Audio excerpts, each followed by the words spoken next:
Okay, so we're going to start with heart failure guidelines, updates, and clinical strategies. So we have great three speakers, and we have also Jairam, please come here, and Mohammed Andron, if he's here to be a panelist. Then we have, to start with the first speaker, Dr. Ihab Mahmoud, and it talks about 223 focused update of the 2021 ESC guidelines for the diagnosis and treatment of acute and chronic heart failure.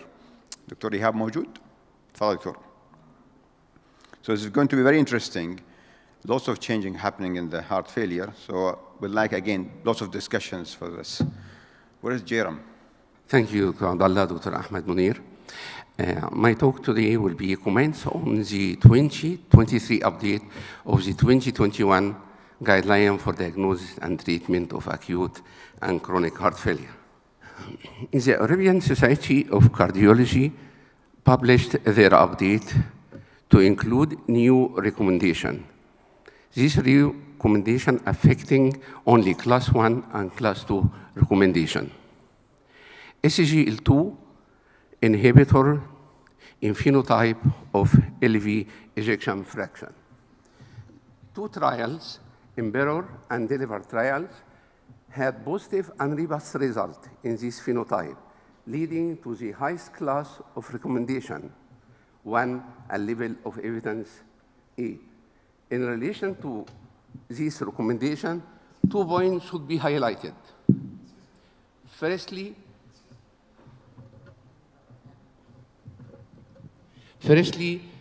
benefit in all subgroup of patients, which in case of dapagliflozin in DELIVER trial, also included patients with a recovered ejection fraction, a subgroup not previously studied.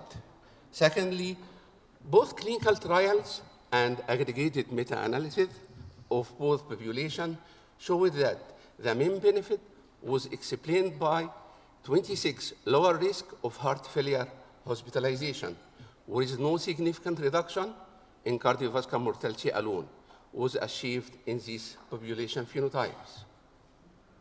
The task force, considering the significant reduction in the primary endpoint, establishes the recommendation 1A for prevention of heart failure hospitalization or cardiovascular mortality separately for patients with half mid-range ejection fraction and preserved phenotype. Indeed, the pre-specified pool analysis of dapagliflozin across the whole entire ejection fraction in DAPA heart failure and DELIVER found reduction in each individual endpoint, heart failure hospitalization, cardiovascular mortality, and total mortality. Therefore, and for the first time, we are in paradigm shift. The recommendation of pharmacological group SGL2 inhibitor could have been established for patients with heart failure, class 1A, irrespective of ejection fraction. Likewise, we should highlight the rapid implementation of SGL2 inhibitor in clinical practice ahead of this recommendation, which is explained by safety, ease of use, single daily dose with no need for additional up titration. Hospitalized patient with compensated heart failure, we have 4 points. Primary diuretic combination. The update find value in 2 recent clinical trials, Advor with acetazolamide and Chloretics with hydrochlorothiazide combined with loop diuretic in hospitalized patients with acute heart failure. Both studies significantly reduced sign of congestion at 72 hours after admission, which was the primary endpoint in both studies.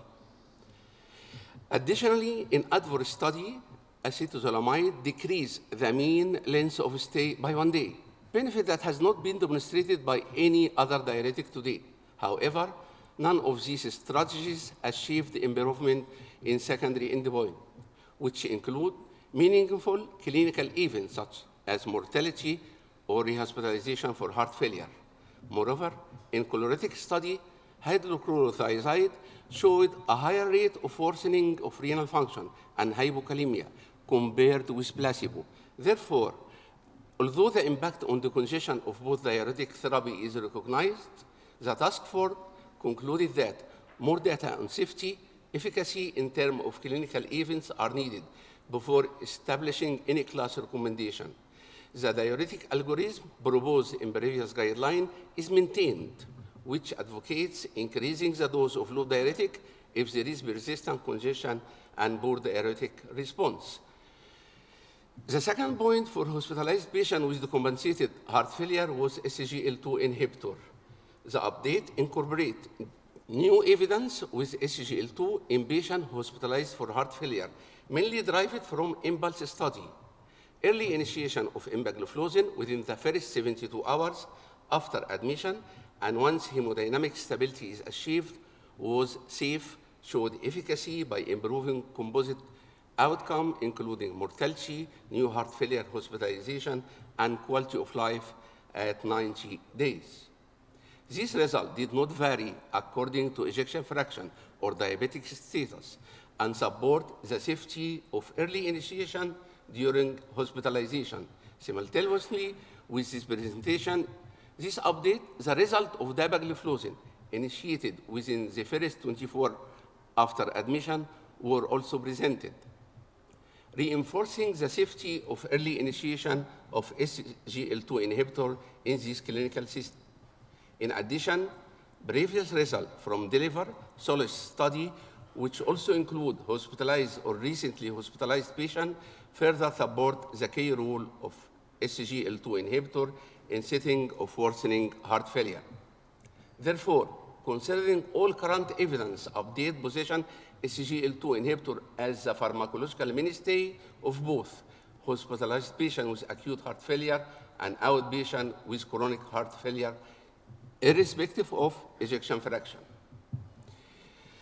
Intensification of pharmacological optimization in hospitalized patients with decompensated heart failure after the publication of the STRONG heart failure study has led to emphasize on the need to initiate and intensively optimize evidence-based treatment in hospitalized patients. For this aim, task force established specific class 1 recommendation level of evidence B for intensive strategy prior to discharge and consisted of close follow-up after discharge. As in a STRONG heart failure study, non-optimized patients were randomized to conventional versus intensive strategy, which included rapid optimization during second day prior to discharge, at least half dose, and full dosing during first week after discharge. The intensive strategy was safe, led to higher likelihood of receiving full dose of disease-modifying therapy, which was associated with significantly lower rate of primary endpoint, which was rehospitalization for heart failure and death from any cause at 180 days. Although these positive results were achieved in the classic triple therapy for heart failure and reduced ejection fraction, which was beta blocker, ACE or ARNI, MRA, their result can be extrapolated to the current quadruple therapy, including SGL2 inhibitor. Indeed, this recommendation is aimed at heart failure patient evidence-based disease-modifying therapy without, again, considering left V ejection fraction phenotype. Transition and care organization. The previously discussed recommendation, intensively pharmacological optimization can only be implemented if considered within the process of transition from inpatient to outpatient setting. The transition represents an organized pathway which must be structured in multidisciplinary and comprehensive manner. The 2021 guideline already highlighted the importance of these pre-charge and post-charge phases, with a relevant rule for an early visit at the 7th and 14th day after discharge, giving it class 1 recommendation and level of evidence C. But after a STRONG heart failure trial, which include weekly visits for the first 3 weeks and at the 6 weeks post-discharge, therefore, the update includes recommendation for an intensive strategy, not only rapid therapeutic optimization, but also the need for frequent visits during the first 6 weeks with class 1 and upgrade the evidence to B. These visits should include assessment of congestion, monitoring vital constant, natriuretic peptide level, potassium, and renal function. 2 points in comorbidity, chronic kidney disease and iron deficiency anemia. This update incorporates new recommendations to prevent heart failure in patients with CKD and type 2 diabetes, which are populations with a particularly high risk of developing heart failure. Once again, new evidence has mainly arisen from SGL2 inhibitor with 2 clinical trials assessing the impact of dapagliflozin, DAPA-CKD, and empagliflozin, EMPA-KIDNEY in patients with established CKD, which was non-severe, with or without diabetes, and a small percentage was prior heart failure diagnosis. Both trials showed a reduction in risk of progression of kidney failure or cardiovascular death, and DAPA-CKD also showed significant reduction in hospitalization for heart failure or cardiovascular death. The other novelty is a recommendation for finerenone, a new selective MRA based on a pre-specified pooled analysis in Fidelity, include more than 13,000 diabetic patients with CKD, followed for a median 3 years in the Fidelio-DKD and Vigaro-DKD trial. In this pooled analysis, finerenone was associated with 14% reduction in cardiovascular composite endpoint, cardiovascular death, non-fatal stroke, non-fatal myocardial infarction, and heart failure hospitalization. And importantly, for this recommendation, with 22% reduction in heart failure hospitalization. As a result, as for SGL2 inhibitor, finerenone is recommended as class 1 level of evidence A treatment in diabetic patients with CKD to prevent heart failure hospitalization. The positive result from Ironman heart failure study and the result of several meta-analyses were considered. IV iron carboxymaltase and dorsmaltase in symptomatic patients with chronic heart failure reduced and mid-range ejection fraction and iron deficiency anemia. This update strengthens the indication for intravenous iron therapy to class 1 recommendation, previously it was 2A, with level of evidence A for improvement of symptom and quality of life in patients with half-ref and mid-range ejection fraction. Key point to remember, this 2023 focus update address changes in the recommendation for the treatment of heart failure because of availability of new evidence. SGL2 inhibitor, DAPA or empagliflozin, is recommended in patients with heart failure irrespective to ejection fraction to reduce risk of heart failure, hospitalization, or cardiovascular death, class 1 level of evidence E. An intensive strategy of initiation and rapid up titration of evidence-based treatment before discharge and during frequent and careful follow-up visits in the first 6 weeks following heart failure hospitalization is recommended to reduce the risk of heart failure, rehospitalization, or death, class 1 level of evidence P. In patients with type 2 diabetes mellitus and chronic kidney disease, SGL2 inhibitor, DAPA or empagliflozin, are recommended to reduce the risk of heart failure hospitalization or cardiovascular death, class 1 level of evidence A. In patients with type 2 diabetes and CKD, finerenone is recommended to reduce the risk of heart failure hospitalization, class 1 level of evidence A. Intravenous iron supplementation is recommended in symptomatic patients with heart failure with reduced ejection fraction and mid-range ejection fraction and iron deficiency to alleviate heart failure symptom and improve quality of life, class 1 level of evidence A. Intravenous iron supplementation with ferric carboxymaltose or ferric dorsmaltose should be considered in symptomatic patients with heart failure reduced and mid-range ejection fraction and iron deficiency to reduce risk of heart failure hospitalization. It's a class 2A level of evidence A. Thank you. Excellent. Thank you very much. So let me just discuss this focus update. As you know, the guidelines is the best recommendation done by the expert, in the field of heart failure, for example, here, to come with the diagnosis and management. But then we have something called focus update. So I need to ask Jerome here, what's in this focus for the 223, which you think bring to your attention as an interventional cardiologist which one of these you think is,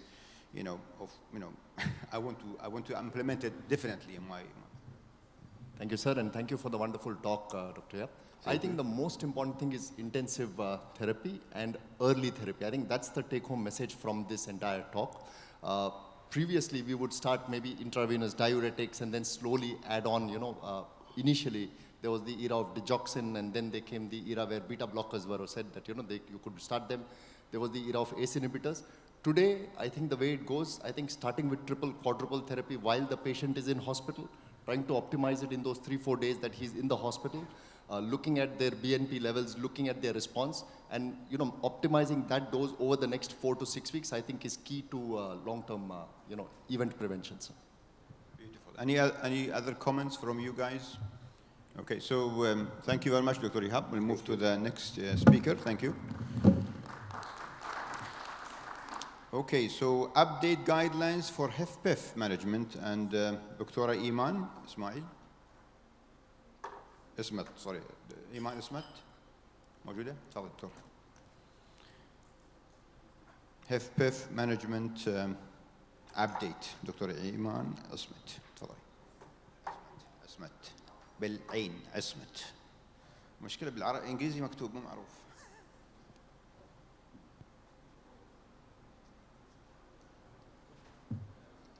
Assalamu alaikum. Thank you, dear colleagues, for coming on your weekend to attend our conference. Thank you very much, Dr. Abdullah Shihab and Dr. Ahmed Munir, for organizing this excellent conference. Thank you, Mr. Chairman. And thank you also for Dr. Ashraf Badawi and the wonderful team of IRIS who are working behind the scenes to make this event successful. My talk today will be about heart failure with preserved ejection fraction, the guidelines for management and case presentation. This job is going to be easy after the wonderful talk of Dr. Ihab, and we're trying, as Dr. Shihab mentioned, to focus on the important points in our practice together with a real-life case that I faced in the clinic, and I'm sure that you face such cases every day. HFpEF is diagnosed by ejection fraction more than 50%.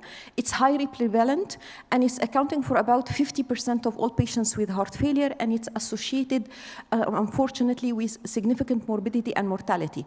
It's a heterogeneous disorder contributed by comorbidities, including hypertension, diabetes, obesity, coronary artery disease, chronic kidney disease, and specific causes such as cardiac amyloidosis.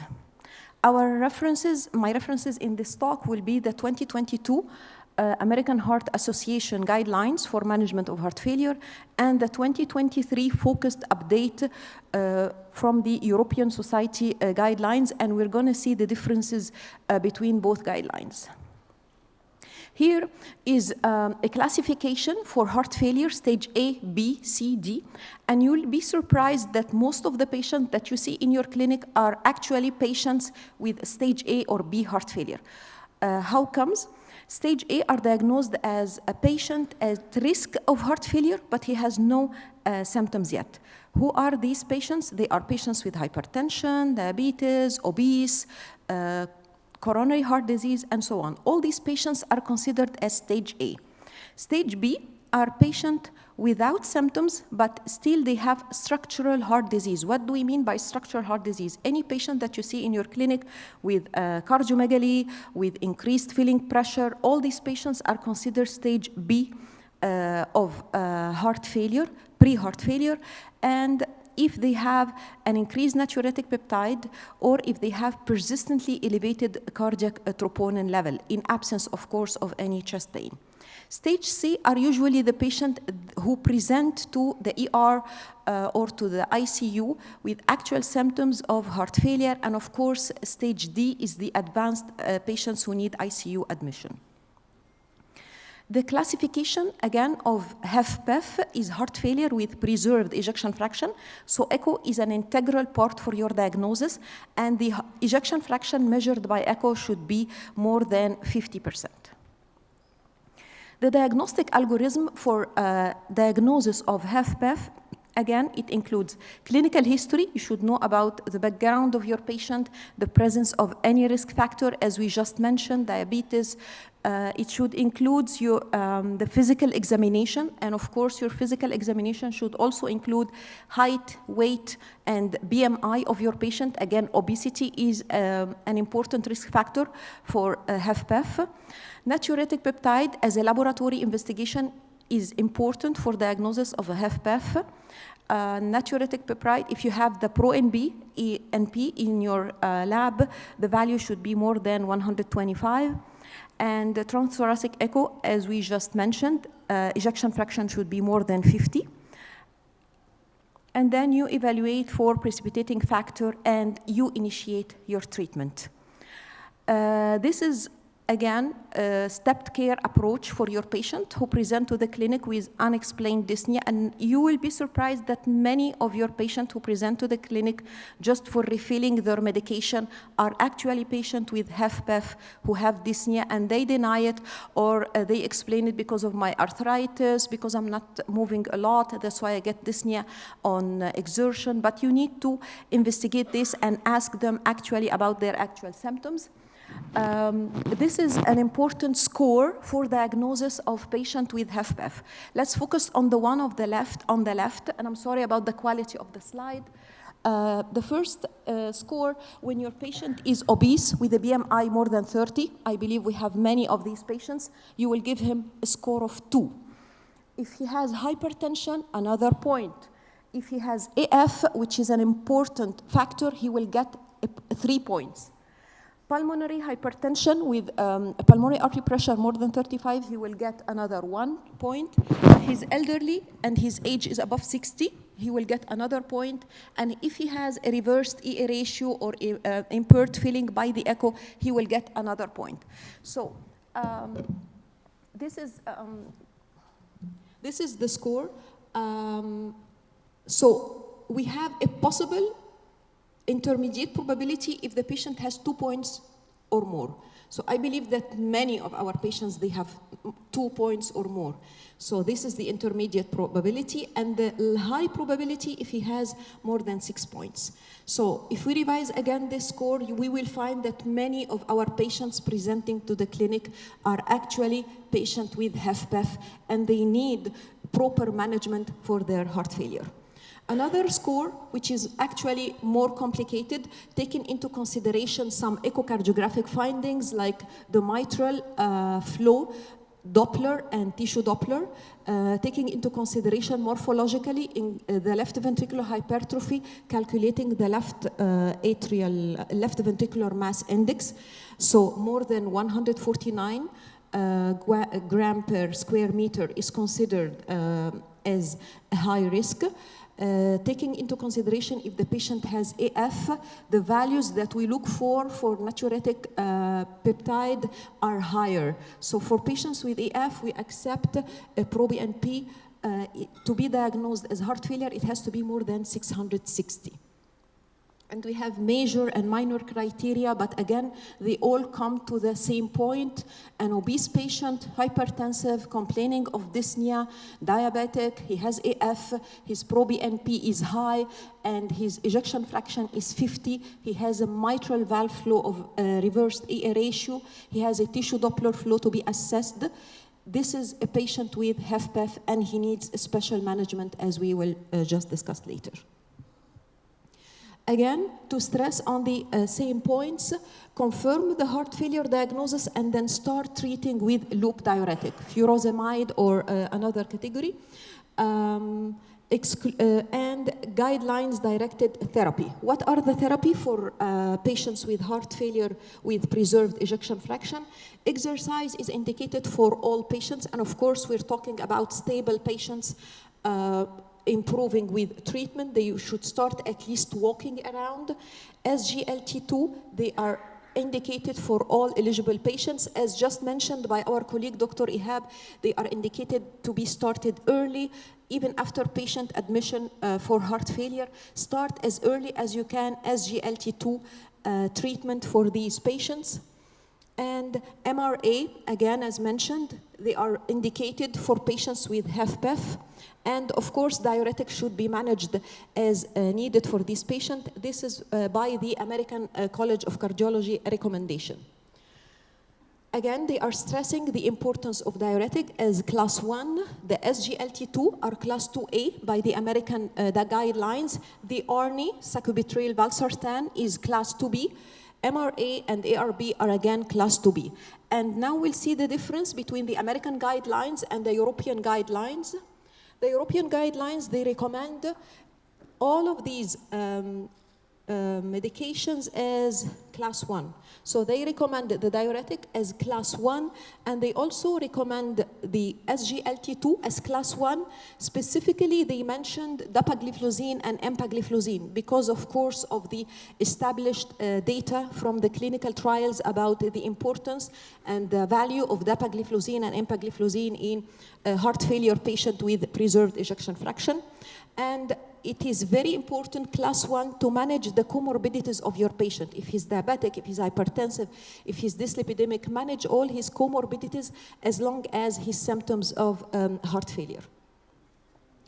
Again, this is from the European Society of Cardiology. They mentioned that SGLT2 are class 1A, and they also mentioned the value of MRA, specifically finerenone, for management of HFpEF. This is a clinical case that I have seen in my practice. Mr. Muhammad, he's an 83-year-old man. He had previously CABG years back. He's obese, diabetic, hypertensive. He had a PCI, and he has a limited mobility because of his age and his weight. He presented with swelling of his feet. This is what was really annoying him, swelling, shortness of breath, and he was compliant on his medication, which was previously described by his GP. And let's here mention, unfortunately, many of our patients with old PCI, old CABG, they see their cardiologist for a couple of years, and then they don't want to see him anymore, and they go just to refill the medication. Sometimes even the family just buy it from the pharmacy, and they don't get to follow up with their cardiologist. These were his medication: valsartan, aspirin, glimepiride, metformin, and atorvastatin. On examination, as I mentioned, he's obese, his BMI is 40, his blood pressure is 140/95, his heart rate is 70, and he had marked lower limb edema reaching to the knee level. And of course, because of his obesity, the heart sounds were distal, but still we could auscultate a basal lung growls. This is his ECG. We can see his low voltage because of the obesity, and there was non-specific T-wave changes. We cannot really judge an acute event or any previous event on this ECG. This is his chest X-ray showing cardiomegaly and increased bronchovascular markings. His lab investigation showed a hemoglobin of 11.5.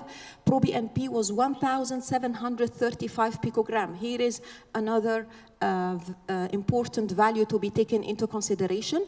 Hemoglobin A1C 6.6, his creatinine was normal, and his LDL was 85.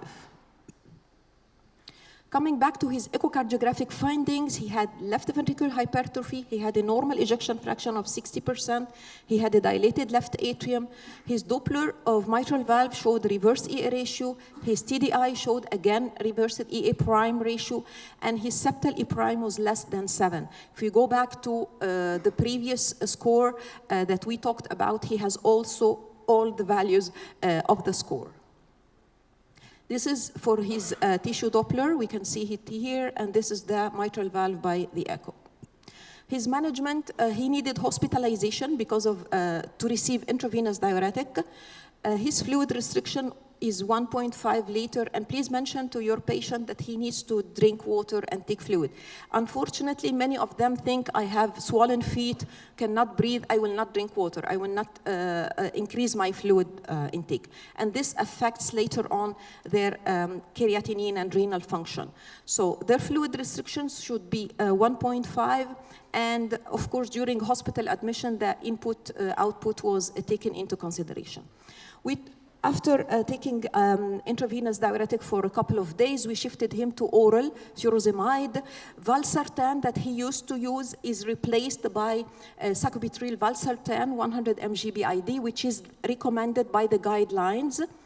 Carvedilol 6.25 mg BID was added again for his heart failure. Spironolactone, as we just mentioned, the MRA are indicated in management of HFpEF, is added to his treatment. Glimepiride, the treatment for diabetes, was replaced by empagliflozin. Although his hemoglobin A1C was controlled, but the aim of empagliflozin here is not only for diabetes, it is for his heart failure. Atorvastatin 20 mg, if we go back, his LDL was 85. For such patient, 85 is not controlled. And please mention to your patient that the LDL between brackets mentioned in the report of the lab is not his target, because many of them would think the normal LDL is 100, mine is 85, I'm doing great on the atorvastatin 20 mg. This is a patient with a previous history of ischemic heart disease, PCI, his target LDL is 50. And PCSK9 should be considered for him.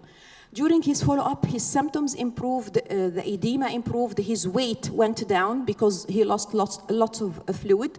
His blood pressure was controlled, and his lab investigation should be followed. The proBNP level as a marker of his improvement, creatinine, and hemoglobin A1C. In conclusion, HFpEF is a common disease. It needs proper diagnosis and treatment. Symptoms, please check the proBNP whenever you have a suspicion for your patient to continue the score assessment.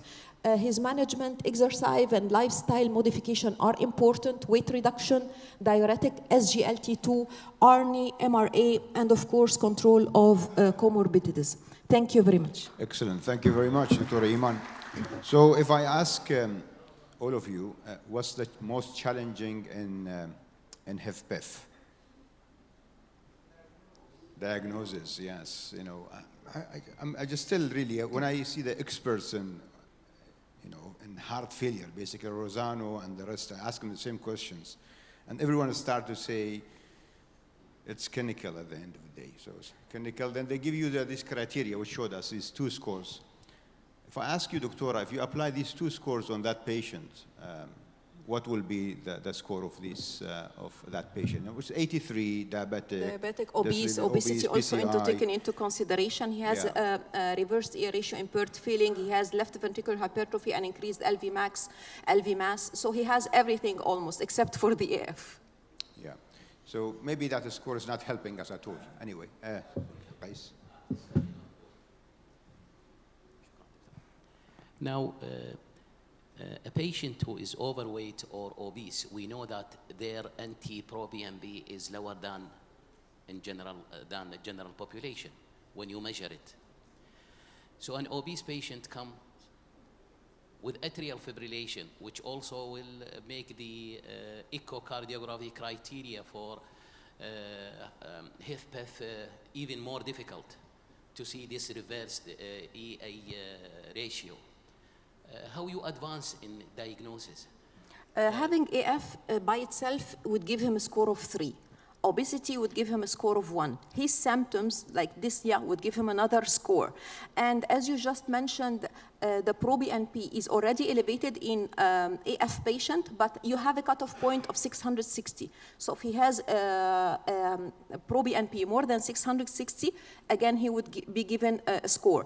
And even if we cannot see his mitral flow, we can still assess the left atrium, which would be dilated, again, a marker of importance in the scoring system, and his left mass index, if he's obese, if he has hypertension, if it is high, again, it's important in the scoring. So by all means, we need to assess his proBNP for him and for every patient, and his echocardiographic data. So you go with the clinical assessment to diagnose the HFpEF in such patients. Clinical and laboratory and echocardiographic, all of them. They are I special. mean, in such patient, exactly, in that patient. Yes, in that You patient. don't go to pulmonary capillary pressure measurement, for example, to prove your diagnosis, because this is the gold standard, but we don't use it. Yani. We go, as I just mentioned, for the values of the left atrium, left ventricular hypertrophy, and all the levels of the proBNP. So this basically to confirm, these scores help you improve the probability. Most of them will be at the range of intermediate, so you are lost.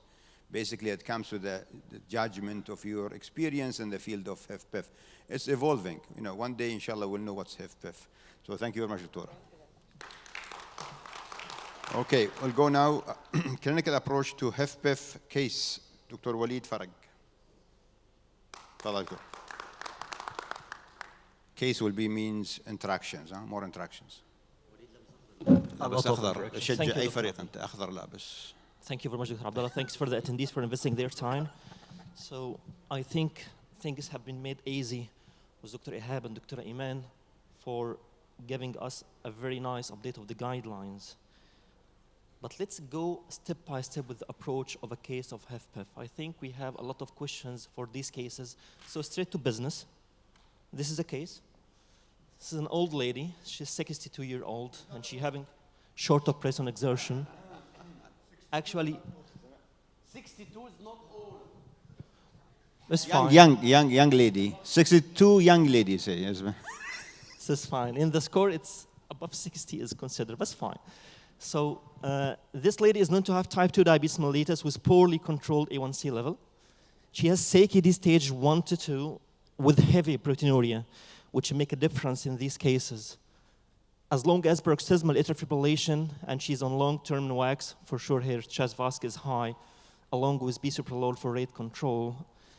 Almost morbid obese, 39 kilogram per meter squared the BMI, uncontrolled hypertension despite taking multiple medications. And she had the history of coronary artery disease. This was 9 years ago when she had a STEMI and she had recovered the EF. So she has heart failure, improved EF. It was 35, improved to 55.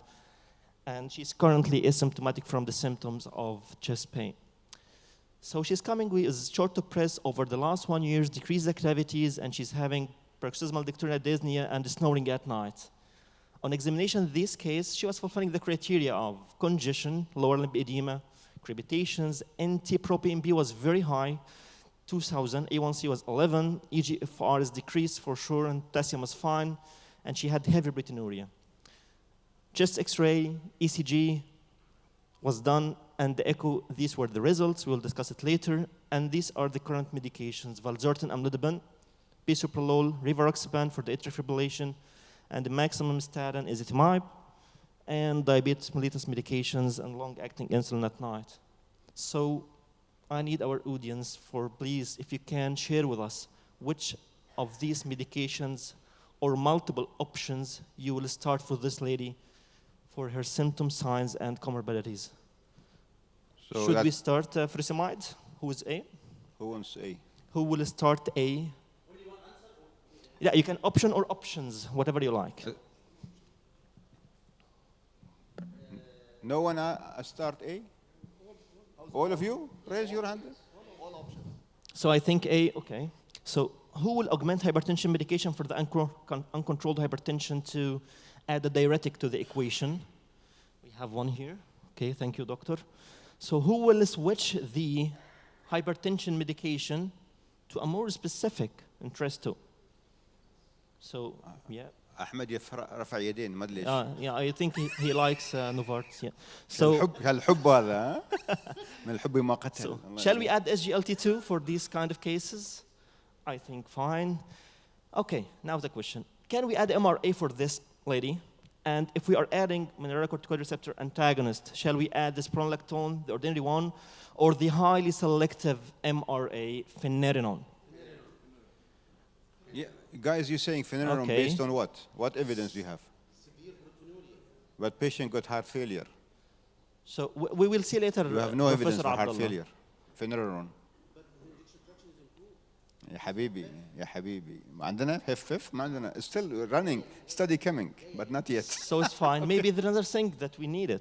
So should we increase the beta blocker? Heart rate is above 80. In the ECG, okay, somebody with it. Should we refer to the endocrinology? Should we refer to pulmonology for OSA, for example? She's having snoring at night. Consider dietitian referral.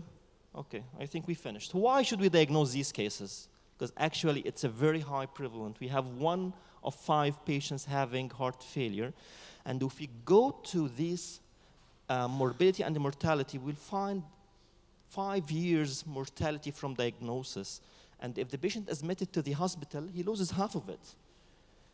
And this is a target for the patient with heart failure. Despite the ejection fraction range, we should know that the patient needs survival, improvement of heart failure symptoms, quality of life, and at the end, he should not go to the hospital frequently for hospitalization.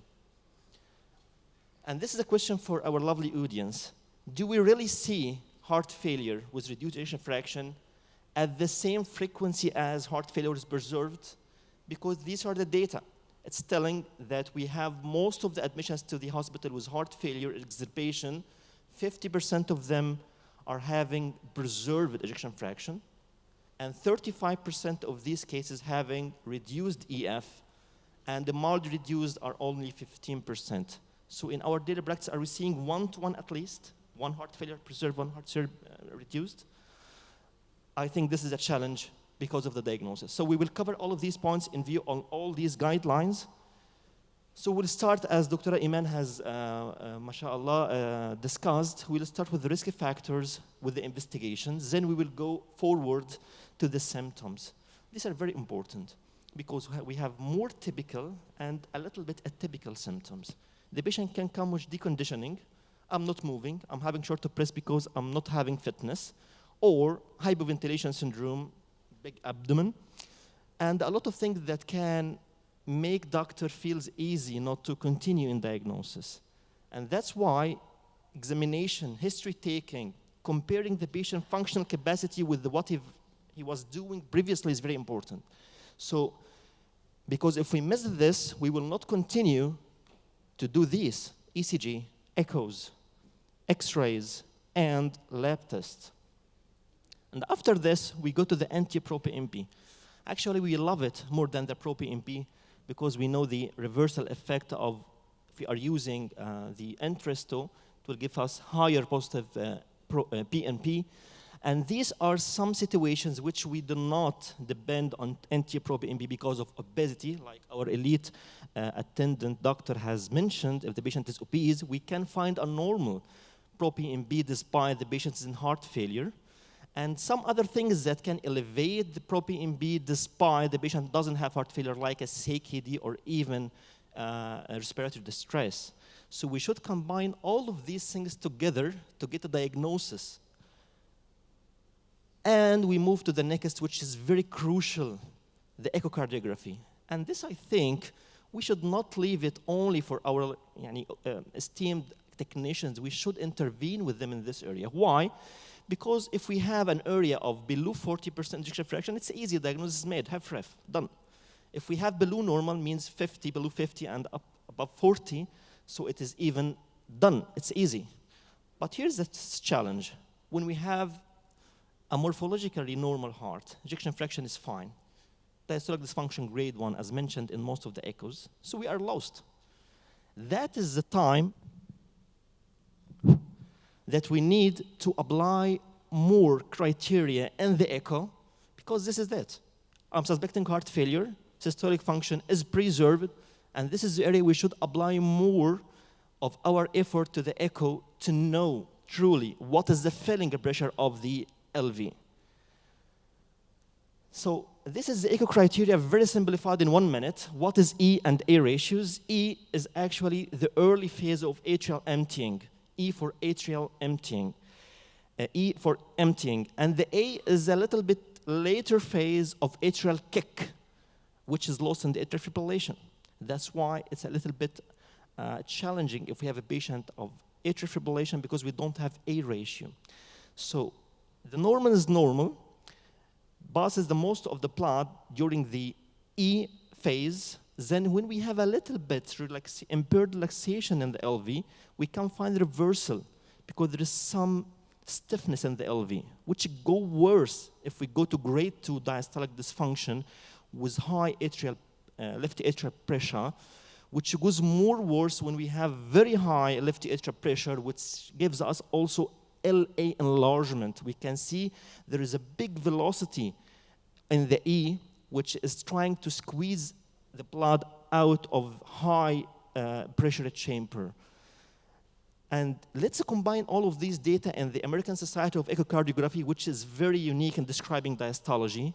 We can find 4 characteristics. E A', which we discussed earlier, along with the septal E velocity, and the TR signal is very important, and it's mentioned in the score of HFpEF as well, and the left atrial volume index, and we do not take the left atrium volume by 2D dimension. We should do it by geometry, and it should be divided by the body mass index to give us indexed volume.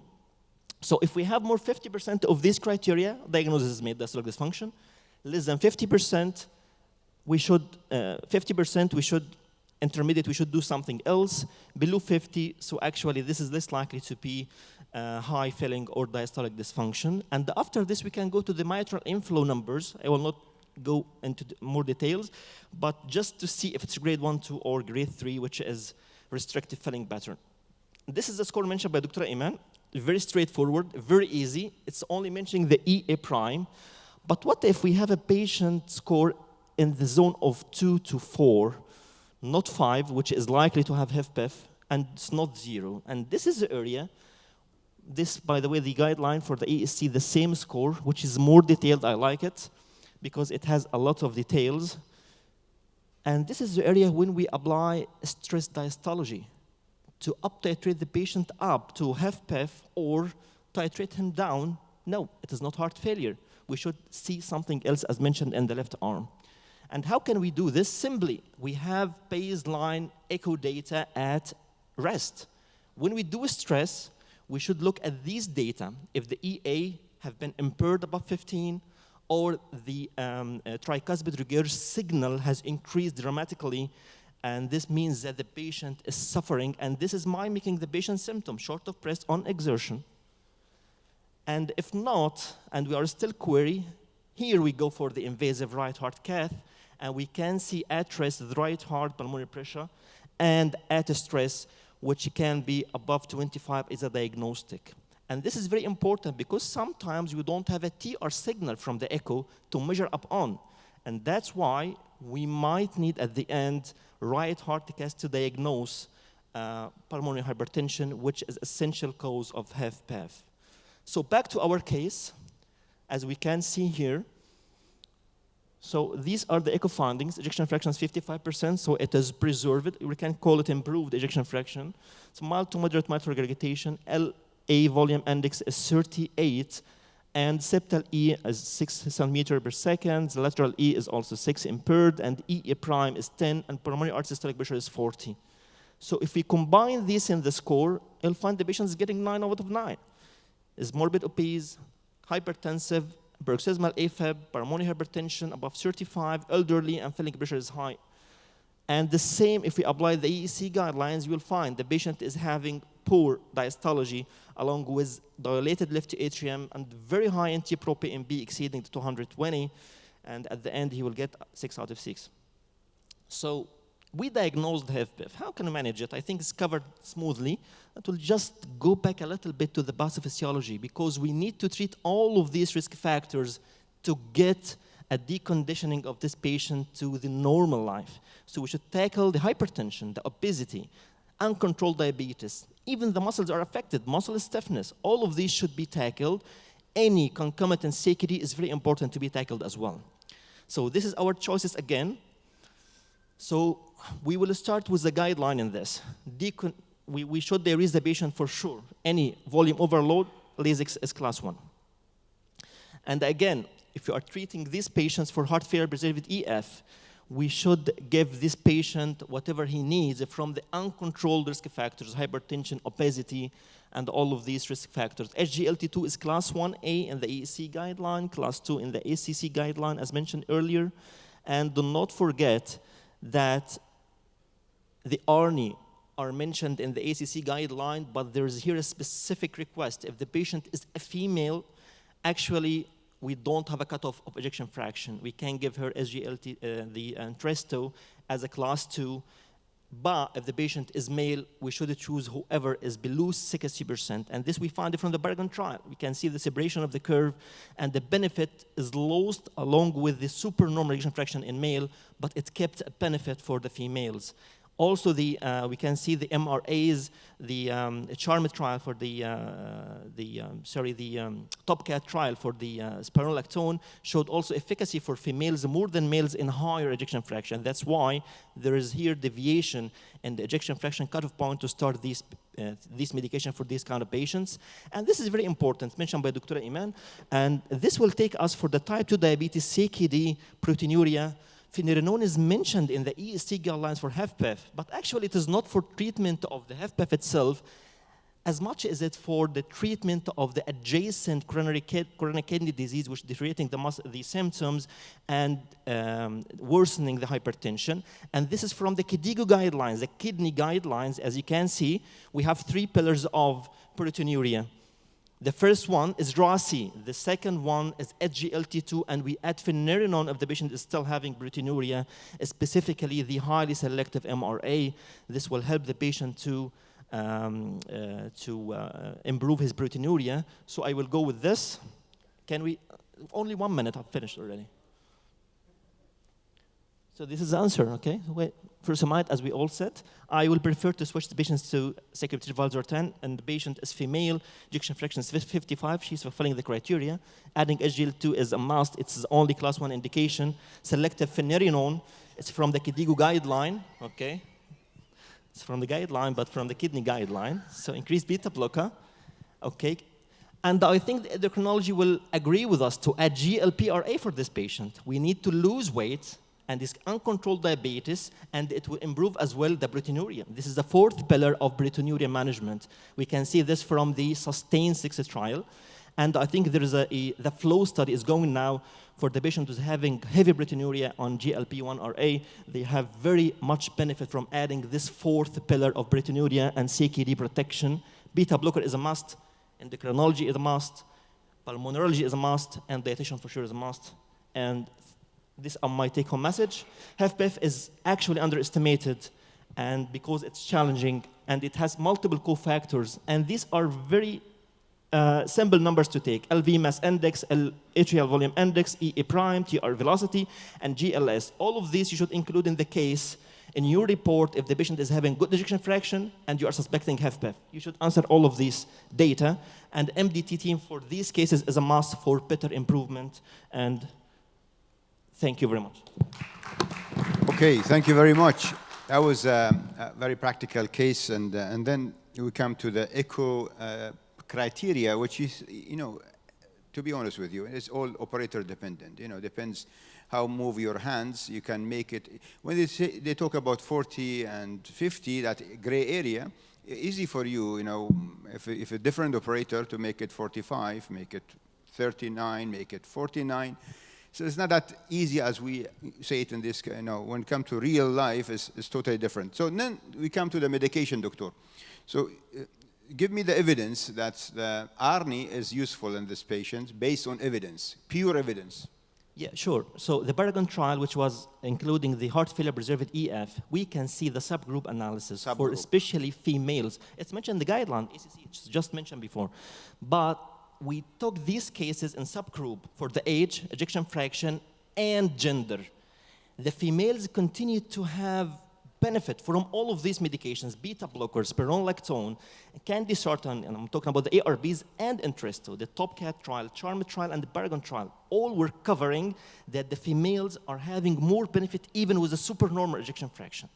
But male have shown no added benefit when they hit the 60% ejection fraction, and that's why it's mentioned in the guideline a separation from the female and male. And this actually gives us a very strong question. Are we measuring really the ejection fraction? It should be universal for male and female.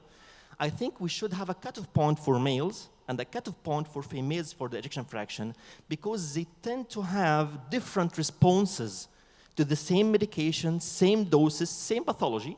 So we might need to subgroup these cases for ejection fraction might be higher in females than males, and we are combining them.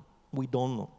Okay, so you used a sub-analysis as a main analysis, and you say that an evidence. Of course, this is a hypothesis generation with all respect to the who put the guidelines. Second question, using phenylalanine, and we have no evidence. What's your evidence using phenylalanine here? It's evident, it's in the guideline, the KDIGO, the patient is having proteinuria, heavy proteinuria, and CKD stage 1 to 2, and it is resistant to RAS-CE, which is Valsartan as a part of Entresto, resistant to SGLT2, you have to add it.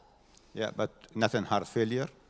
And heart failure, until this moment, nothing. It mentioned in the prevention of heart failure in the guideline. So we don't have evidence. Okay, any questions? There is evidence, doctor. There is evidence, but not as a treatment. It's in the prevention of heart failure. We have a patient with heart failure here. Yeah. Okay, any evidence? Any questions? Yeah. Yes. Yeah, but on heart failure. The kidney study, the cardiovascular events were decreased by 14%. The renal endpoints were decreased by 18%. So it was not a dedicated cardiovascular study, but in that particular study, when they looked at the cardiovascular endpoints, it was decreased by almost 14%, and that was statistically significant. Yeah, it will be in the guidelines soon, I'm sure. Guys, we don't jump to the conclusion until we have evidence. Let's be evidence-based. Any other questions? Okay. Ahmed Munir, lead the next session. Thank you very much. Thank you.